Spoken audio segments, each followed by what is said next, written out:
Broadcasting live from the Business Radio X studios in Atlanta, Georgia, it's time for CEO Exclusive, brought to you by Anona Enterprises.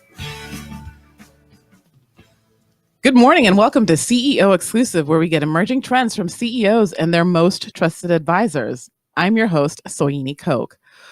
So, as you know, we love to talk about trends on CEO Exclusive, things that we think are really important for mid-market CEOs to be aware of.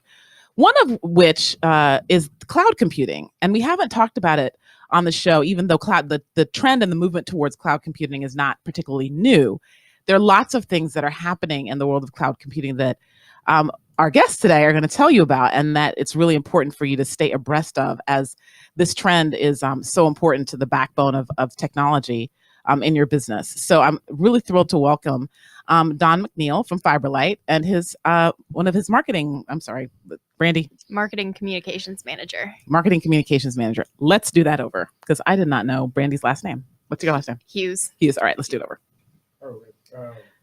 Yeah. We're going to go from the start. You know what? I'll just start over. I think Stone was just likes for me to pause, and then Tom can. Okay. Well. Okay. I'll just start. Okay. Okay. So, welcome to CEO Exclusive, where we get emerging trends from CEOs and their most trusted advisors. I'm your host, Soyini Koch. We love to keep you abreast of important trends here on CEO Exclusive. And today we're going to talk about cloud computing. And while that's not a new trend, there's a lot that's happening that I think it's really important for you to be aware of. And so today's show, we're going to have Fiberlight, their CEO, Don MacNeil, and their Marketing and Communications Manager, Brandy Hughes. Welcome to the show. Thank you. Thanks for having us. So Don, while cloud computing is not new, what do you think the CEOs listening to this show really need to be aware of and be paying attention to with regard to cloud computing now? Yeah, so just prior to joining Fiberlight, I spent a few years at a data center company. So if you think of data centers, they're the large buildings that house all of this compute and storage capability now that we call the cloud. And the cloud's been building up over the last 5 years. And initially there was disbelief that the idea of moving from your hardware in your data center to some data center literally somewhere that you may not know, i.e. the cloud, there was a real skepticism in the marketplace of how well that would take hold. Fast forward over the last 3 years, we've moved from should I do it to now it's when will I do it? And it's complicated because you can see a lot of different statistics out there. So for example, some may say 80% of companies have moved into the cloud. And I look at the cloud, there's three components to it. There's the infrastructure aspect of it. So the simple stuff, which is storage and computing. So think of, us as consumers, we have lots of pictures. We push them into maybe the iCloud. They're there. They'll always be there as long as we pay our bill. And when we want to retrieve them and look at them, then we can see them. Similar in a business climate, we have storage needs based on, regulatory or legal requirements or just, practical day-to-day business. Like HIPAA for hospitals. Exactly. And so the ability to store and doing it now in a more economic environment, i.e. the cloud, makes good business sense. So that was kind of phase one. That was kind of, I'll call it the no-brainer. Now, as you move up, everything from our telephone systems that used to sit in the closets in our office, they're now cloudified, if you will. We call that platform as a service. And then, certainly one that's, I think, becoming more and more familiar is what is sometimes called software as a service. And the two most notable there are Salesforce.com. Yeah, it's like everybody's doing that. Who doesn't have some subscription to something that they're not paying every month? That's right. And Microsoft Office. So QuickBooks or whatever. That's right. And so really now what's taking place is everybody's moving, and it's now becoming that pace. So what do I do first? And how do I move out of my data center into the cloud? Now, what's interesting for us at Fiberlight, I just joined as a CEO about 6 months ago, and I was pleasantly surprised to find that our company, the IT organization, really had embraced the idea of the cloud. So we're to the point where we have nothing on our premise. So in our office, we have none of our own machines. Every aspect of our business has been moved into the cloud. So, it was kind of refreshing seeing that, in this umbrella of what in the marketplace people call digital transformation. So how can you make your business more digital with the idea that as you digitize, you can reach your customers in new and different ways. More importantly, the way we all work day to day as consumers on our mobile phones, in a app, or, the proverbial any device, any place, anytime. So underpinning that is this idea of the cloud. So moving all of your business, moving all of your software and all your machines off premise into the cloud, the real hard part starts to become, okay, how do I reconstitute all the work I did to make, piece of software A, Salesforce.com, for example, talk to my storage system or my financial system, perhaps Oracle. How do I do that now in the cloud? So I think that's really the next chapter. How do we move into the cloud, but at the same time, maintain the control, the security, and the performance that we need? And CEOs listening to the show might be wondering, well, what does a fiber company have to do with the cloud? Wouldn't you think that those things would be inversely proportional? Or wouldn't you be threatened by cloud computing because there are no, big servers sitting anywhere, inside of a hospital or inside of a AT&T, right, that need fiber running into them. So why are you excited about the cloud? Yeah, it's a great question. So, Fiberlight, what we do is, we're the underpinning, we're that infrastructure that sits under the ground, 3 to 4 feet below the surface. And it's inside of these plastic tubes. And we have, high count fiber cables. So think of little pieces of glass, the thickness of your hair, that just carry tremendous amounts of capacity. So really, with all this movement of machines off of your office or your campus, i.e. your own data center as a company, now into the cloud, your employees, your staff still need that performance. So it needs to perform as if it was there. However, it could be 500 to 1,000 miles away in a machine up in Ashburn, Virginia, for example, where I live and where we have a big network. And so when you think about that, as more and more applications are moving over there, and the what I call software as a service, the performance and the connectivity matter.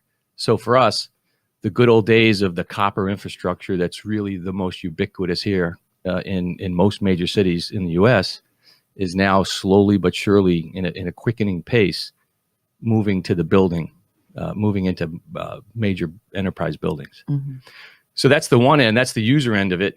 On the far end, where the cloud exists, so I mentioned Ashburn, Virginia.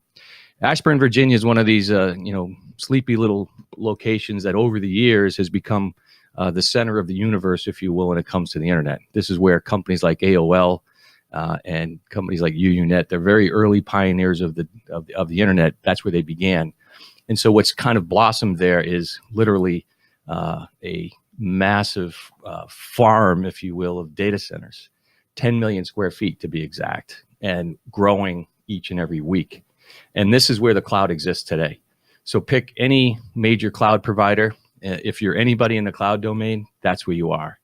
And what's significant about that is this is where all these data centers are, and that's where our fiber optic network goes as well, because the ability for all this information, this data to move between a user that could be on a mobile phone somewhere, anywhere in the world, or in their office here in Atlanta, moving that information requires connectivity. So you need the connectivity with the end user, and you need the connectivity at the source, or the cloud, as we call it, i.e. these data centers.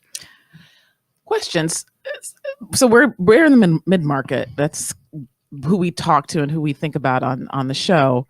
What's cloud adoption like? And maybe you can talk about this, Brandy. What's cloud adoption like in the mid-market? And my thinking is that most mid-market companies are doing something in the cloud already, but maybe I'm wrong. I think generally speaking, what we're seeing is that somewhere north of 90% of organizations on the whole have deployed some sort of cloud strategy within their business, whether it's private, whether it's public, whether it's some combination of the two. So applying that to the mid-market, there's still a really, really, really high adoption rate. It's probably not as high as 92%, but I know we're seeing more than half of the businesses that we're talking to, nearly all the businesses that we're talking to, are thinking about what the cloud means for their business, and they've already put something into place. They're just looking to providers like Fiberlight to help them make sure that they're making the most of what they're putting into their cloud activities. So then what's next? If adoption is at 90%, is there anything else on the horizon? As you said, some of what CEOs need to be thinking about is how to get the different things, get your sales force to talk to your other platform, and getting that to talk to your financial, and getting the financial to talk to your operations, and all of that. What are some of the other issues and things that you think that executives that are thinking about cloud computing now, the backbone, need to be considering?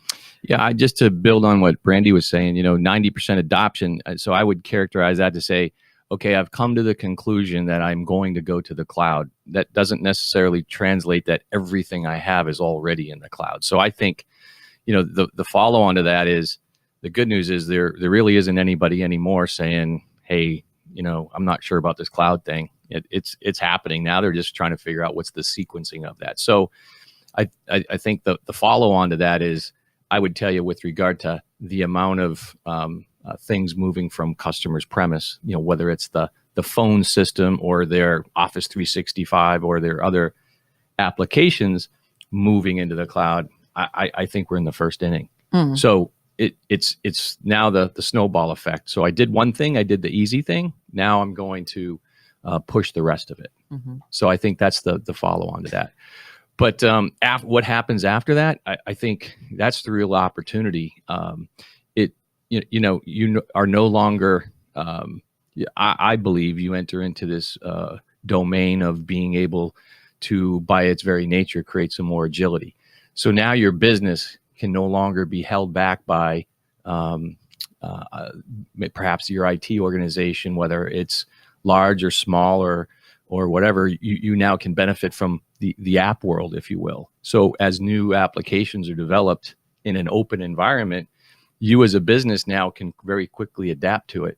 And if you think ahead, you're now able to do analytics because processing power is so cheap, and you're able to now engage with customers because you now have access to new and different applications that have been developed maybe for industry A that can be moved over to industry B.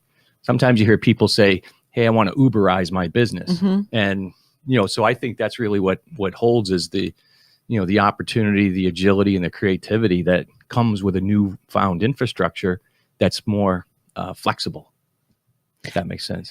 And on the flip side, what are the pitfalls that you're seeing that people need to pay attention to? Certainly security is the first one that everybody comes right to mind. If they, God forbid something happened to Ashburn, what happens if something happens in Ashburn, right? Yeah, no, it's a good question.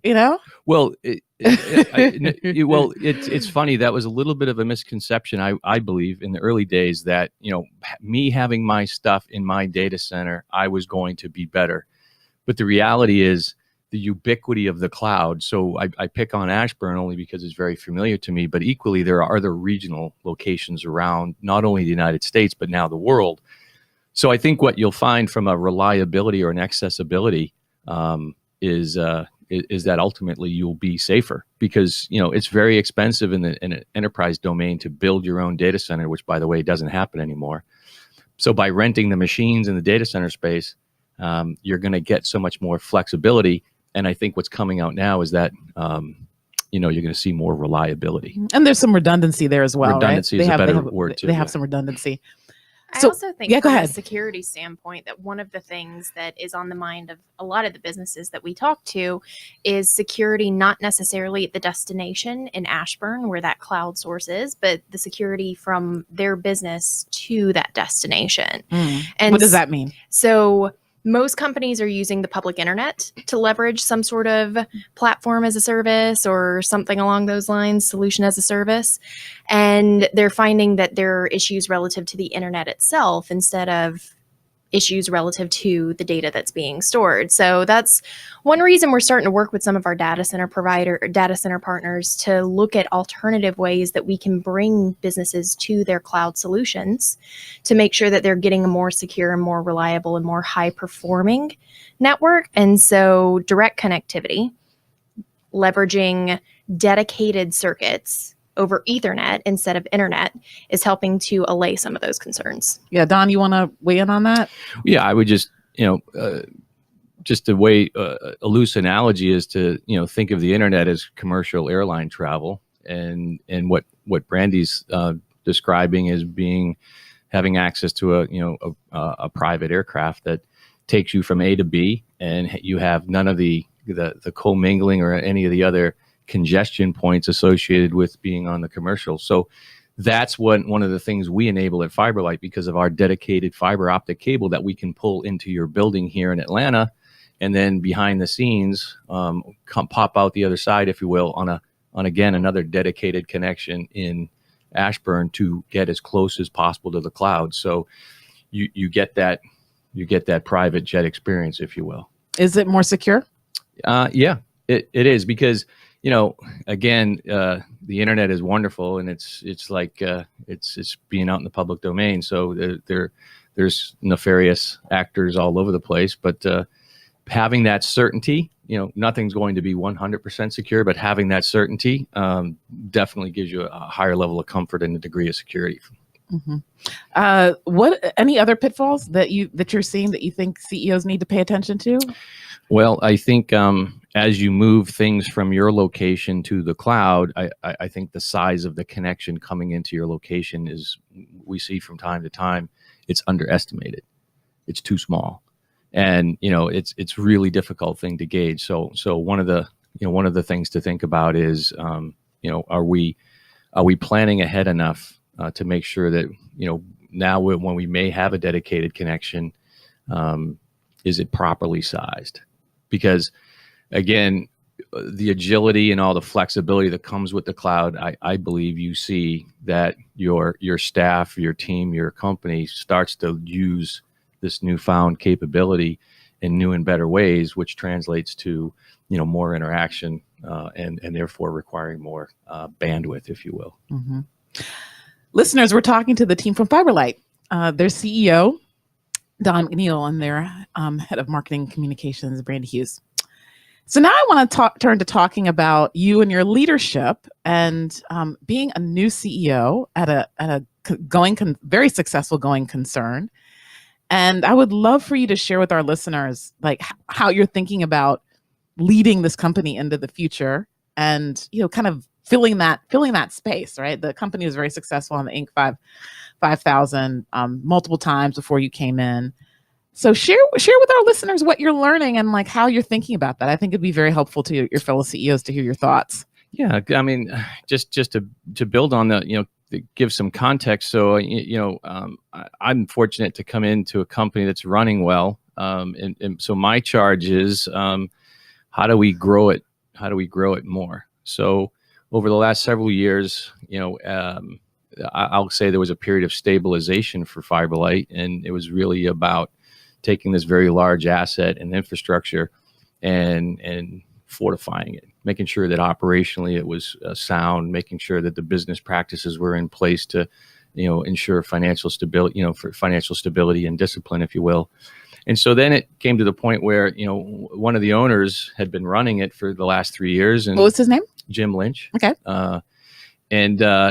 He came to the conclusion it was time that he wanted to, get a fresh perspective and look for someone that could help take advantage of things going on in the marketplace, i.e. the cloud and many of the other trends, mobility, and how all of our fiber optic cable can be best put to use to really take advantage of what I would say is a very about a 3-year window, I think, and because I think of fiber optic cable under the ground, I think about it as horizontal real estate, mm-hmm. and so there's a little bit of the proverbial land grab. So can you get to the right amount of buildings and the right data centers and the right mobile towers? Because it's an expensive and it's an intensive process to dig up the streets and get the permits and get that fiber to the end user. So if you're going to grab it, you want to be first. You don't want to be the third or fourth provider to get there, because you end up with the proverbial table scraps. So a little bit of the scene. So coming in for me, a company that was running well, and it was really about taking advantage of the market opportunity. So one of the things I thought a lot about coming in is to be thoughtful about the work that had been done. And you coming in fresh and new, you have a lot of energy, and I think the temptation sometimes arises that, hey, let's tip everything over. I'm the new guy, and I know how to do this better, faster, and all of those things. And not that I did that, but I've been a part of where it's happened before. And that was one of the things that, kind of I held myself to my own rule of be thoughtful of the work that's been done, because the many, many years building up and making Fiberlight great, I also know there were some tough years from the standpoint of just business performance, opportunity in the marketplace, and, coming in and having a significant pool of the employees being very tenured. The last thing I wanted to hear from me was a know-it-all armchair quarterback. So rule one, be thoughtful of the work in place. Brandy's smiling. A quick aside. So I could pick on Brandy. She and I laugh about it now, but after a few weeks getting to know Brandy, we were looking at the website, and I said, "Hey, Brandy, what do you think? Should we change this website?" And so she became very defensive in a good way and said, "Well, Don, I didn't have a lot of money, and I didn't have a lot of time or a lot of help." And I said, "No, I understand, but it's a great example of, when is the right time to, change the things that matter, right? But be thoughtful of, understanding that, Brandy was running a marketing organization with, not a lot of dollars. And again, the history of the company, there's a construction feel to the company as opposed to a technology feel. And that's one of the things she and I are working on is how do we maintain all that's good about being a construction company because of the performance and know-how, but at the same time, positioning ourselves to be recognized technology company that can help in all this new great technology. That's why we have second guests on the show. They kind of keep our CEOs honest. I love it. That's funny. But, go ahead. No. It's a good example with just Brandy sitting here that we laugh about it. Brandy was a very affectionate, a big fan of yellow. I was not. That's a joke we'll always have. That was a brand palette I inherited. Don't blame me for it. I inherited that. The interesting thing that I think I would love for you to talk about, Jim, right? The previous CEO. I hope he's not listening. And well, he will. Okay. Hopefully he will. You'll send it to him. And successorship, right? So he has, the company is around since the 90s. Yeah. And he has this, I'm sure, this huge credibility and love and all that from the people that were with the company. And you said that a lot of the people were tenured, and so it sounds like they had been they were transitioned even after the company was invested in by private equity, and they're still around. And you got to come in behind him. Mm-hmm. And how did he and how are you kind of giving him, being able to transfer that credibility to you? Yeah. No, it's a really good question. Because CEOs are going to have to do that. We have a lot of founders on the who listen to the show or who have been on the show, and at some point they want their legacy to last. They want the company to last beyond them, and the successorship issue is a huge one. Yeah. No, it's a good observation. And just an aside, so as we made the transfer, one of Jim's business partners called me up and said, "Hey, congratulations, Don. This is a great opportunity for you." I said, "Oh, absolutely. I'm very grateful for it and thankful for it." And I said, "But one of the things I would like for your help is I want to get Jim a puppy." And he said, "What?" And I said, "Yeah, Jim's going to need a puppy. He's going to need something to keep him busy, because if he chases that puppy around and takes it out for walks, that'll be less things he'll be bothering me about." That's real. So unbeknownst to me, he said, "Well, Jim doesn't want a puppy. He's got two." I forget the name of the type of dog, but he's got two very large 150-pound dogs. So he said, "Jim doesn't need a puppy." And I said, no, he does need a puppy, because puppies will drive him crazy and keep him busy. But back to your point, again, what what I've learned, and I'm fortunate for, is I think, Jim, having done this and been in the business world for a lot of years, I'm fortunate because I not only get the opportunity, but I'm getting a great mentor, and I'm getting a great mentor who's giving me the reins. He's been very thoughtful about, because I'm sure, like, people have, come to respect and appreciate all that Jim has done for the Fiberlight and for them as individuals. So I'm sure from time to time I've made some changes. I'm sure that everybody doesn't agree with, but he's been very, I can tell behind the scenes, perhaps diplomatic, and said, Don's running the company, so it's going to be his decision. So I'm very grateful for that it hasn't come around where, he's stepped away, but still calling the shots. It sounds very minor, but it's been very important to me that he truly is allowing me to come in and observe. We communicate frequently. He's a great sounding board, and we can compare, things that plans that I have and things that I want to do. And he might be able to warn me and say, yeah, we tried that 3 years ago. Not to say that he's not saying try it again now, because maybe now is a better time. Mm-hmm. But no, it's a great opportunity. But more importantly, I feel lucky to have Jim in that role, helping me along and taking advantage of the opportunity. Yeah, it's really important. I mean, you said something that's really great, is because the temptation is there, right, for people to do end runs around you, right? Mm-hmm. Yep. Brandy hasn't, though. But the temptation is there, right? Like, they're gonna try to do the end run, and it is really important for the person who's trying to build their successor up to say no, and to defer to you diplomatically. I think that's really great. Yeah. And so as you think about the continuing the culture, which is something that comes up a lot on the show, and yet building your own mark, how are you like fitting yourself into the culture and yet molding it as well? Yeah, I think, again, I think one thing that has helped is, as I said at the very beginning, is to be thoughtful about, where we've been and where we need to go.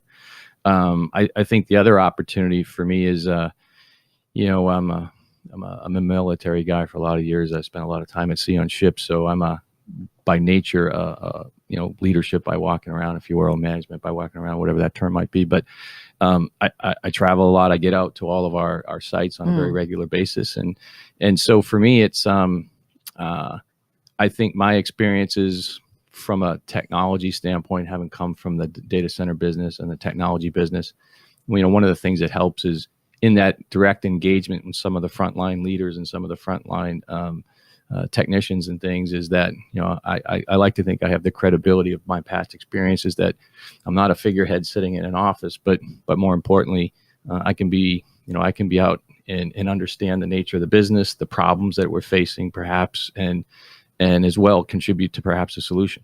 So I think as well, it's we've got a lot of tenured employees who have kind of come up through the ranks, and so the other fun part for me is the ability to mentor them, some of those key individuals on how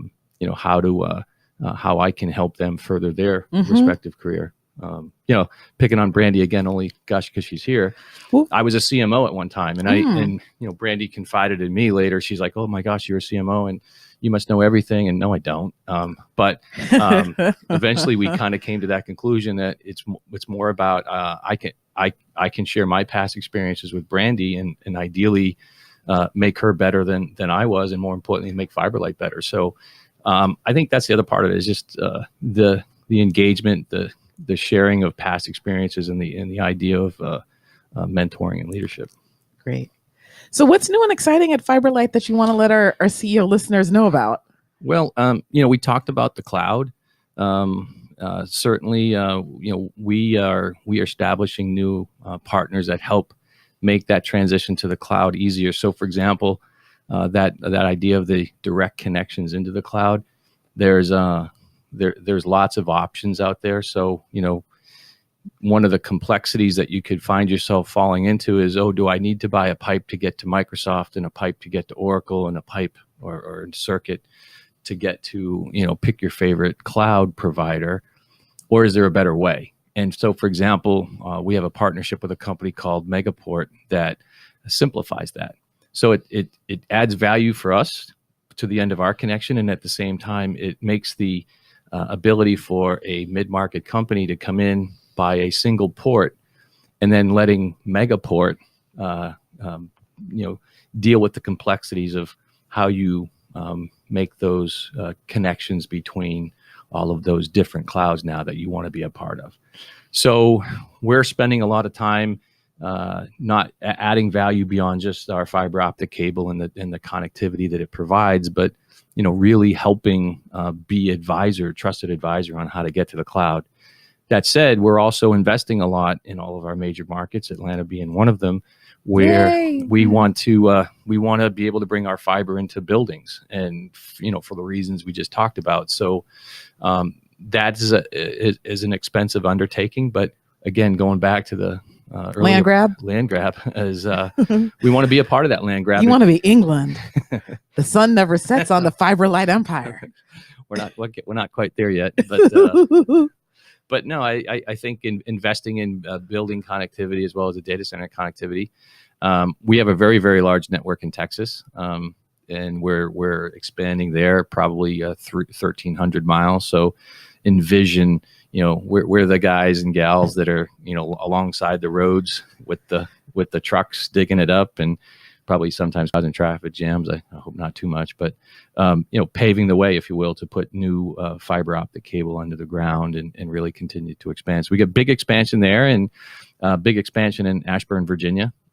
As I mentioned, the data center growth up there is just mind-boggling, right? Mm-hmm. So it's going to grow another 40% in the next 18 months, because what's happened is these data centers now are, I call them shoe boxes, but it's a big old cement shoe box, and then they stick generators and air conditioners to make it's a big cold box that you can stick all your machines in, but they're putting one of those up every 6 to 8 months.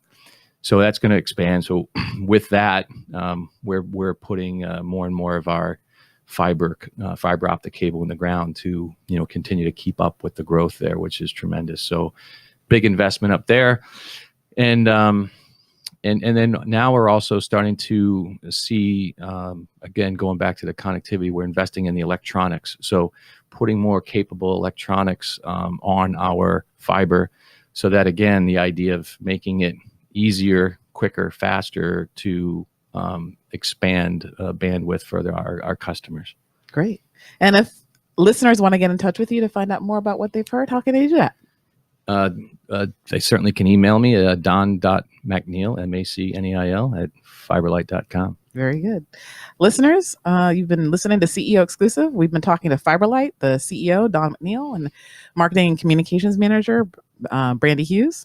I'm your host, Soyini Koch. I hope you have a prosperous, productive, and very profitable week. Thanks. This show is brought to you by Anona Enterprises, where strategy is your access to money and performance. Learn more at AnonaEnterprises.com.